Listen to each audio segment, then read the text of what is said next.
Have you ever laughed at the absolute worst moment? A funeral, bad news, someone crying, and then hated yourself for it. Your brain just decided, yeah, this is funny, while everyone stared at you like you're a psychopath. You're not a psychopath. And in the next few minutes, I'm going to explain exactly why your brain betrays you like this. Because the truth is actually the opposite of what you think.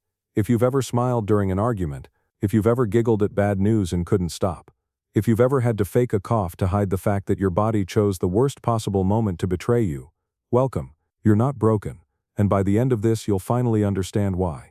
Here's what nobody explains. Laughter isn't just about happiness. It never was.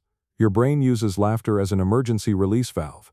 When emotions get too big, grief, fear, anxiety, awkwardness, your nervous system panics. It doesn't know what to do with all that pressure, so it picks the quickest escape: laughter. Scientists call this incongruous emotional response. Your brain is overwhelmed. It misfires. It grabs the wrong emotion because the right one is too heavy to carry. And here's the part that changes everything. You don't laugh at serious moments because you don't care. You laugh because you care so much that your brain short-circuits. The person who feels nothing, they stay perfectly calm. But you feel everything, and your body doesn't know how to hold it all. That's not a flaw. That's being deeply, painfully human. But here's where it gets worse. The moment you laugh, the shame hits immediately. What's wrong with me? Why can't I control this? Everyone saw. Everyone's judging me. And that shame, it makes the laughter worse. Because now your brain is panicking about two things: the original emotion and the embarrassment. More overwhelm, more pressure, more misfiring. It becomes a loop you can't escape. And the worst part, you're sitting there looking like you don't care, while inside you're screaming. You care more than anyone in that room. But your face won't show it. I need you to hear something. That laughter was never about disrespect. It was your brain trying to survive a moment it didn't know how to process. You weren't being cruel. You were drowning. And laughter was the only breath your brain could find.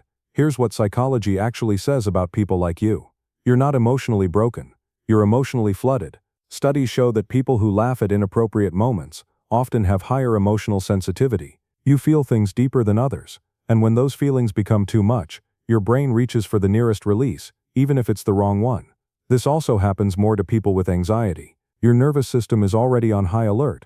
Add a heavy emotional moment, and it overloads faster. You're not laughing because you're cold. You're laughing because you're the opposite. And the people who judge you, they've probably never felt emotions so big that their body didn't know what to do with them. That's not your weakness. That's your depth. So the next time your body betrays you, the next time you laugh when you shouldn't, the next time you hate yourself for something you couldn't control, remember this: your laughter was never the absence of feeling. It was the overflow of it.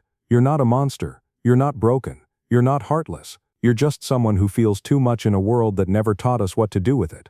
And that's not something to fix. That's something to understand. If this finally put words to something you've carried in silence, you might also need to hear why some people overthink everything, and why that loop in your head might actually be a hidden strength.